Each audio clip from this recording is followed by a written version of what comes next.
এবার আর এক বিজেপি সরকারের গল্প। আর কিছু হোক বা না হোক, আশা দেখাতে যোগী সরকারের জুড়ি নেই। কেননা যোগী জানেন আশায় বাঁচে চাষা। দেশের এবং তার নিজের রাজ্যেরও অসংখ্য গরিব ভুখা মানুষের আশা ছাড়া আর কিছুই নেই। তাছাড়া আশা দিতে তো পয়সা লাগে না। আর তাই শিক্ষা, স্বাস্থ্য সহ সব খাতে উন্নয়নের ঢালাও আশা দেখিয়েছে যোগী সরকার। কিছু ক্ষেত্রে কিছু হয়েছে, কিছু ক্ষেত্রে এখনো বাকি।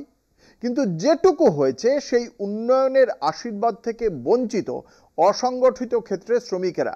জিনিসপত্রের দাম যেভাবে বেড়েছে সেই তুলনায় তাদের মজুরি কিন্তু বাড়েনি। বাজেটে বরাদ্দ তহবিলও কাজে লাগায়নি যোগী সরকার। শ্রমিকদের উন্নয়ন আর কবে, প্রশ্ন তুলছে সব মহল।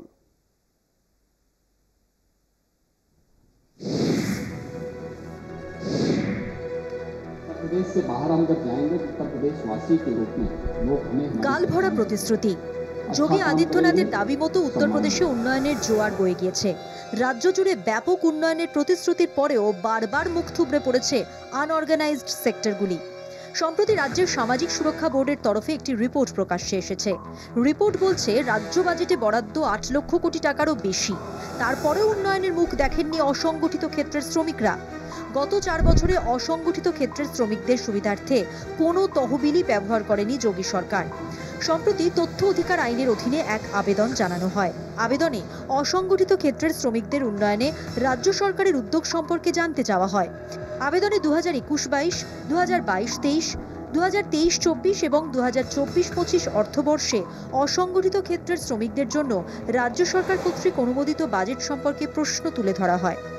কোন নির্দিষ্ট প্রকল্পের অধীনে এই বাজেট বরাদ্দ করা হয়েছিল এবং কি পরিমাণ অর্থ ব্যয় করা হয়েছিল তাও জানতে চাওয়া হয়।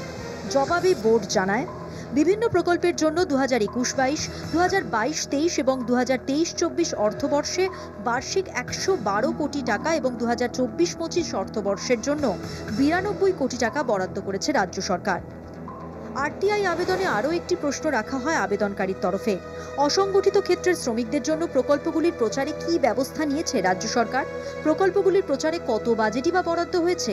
সামাজিক নিরাপত্তা বোর্ডের প্রতিক্রিয়া, 2021-22 অর্থবর্ষে প্রকল্পগুলির প্রচারের জন্য 5 লক্ষ টাকা বরাদ্দ।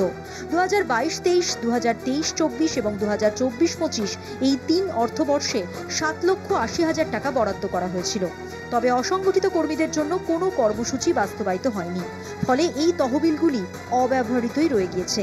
উত্তরপ্রদেশের চুক্তিবদ্ধ কর্মীদের সংখ্যাটা নেহাত কম নয়, কিন্তু শ্রমিকদের সংখ্যা বেশি হলেও তাদের মজুরি উল্লেখযোগ্যভাবে কম।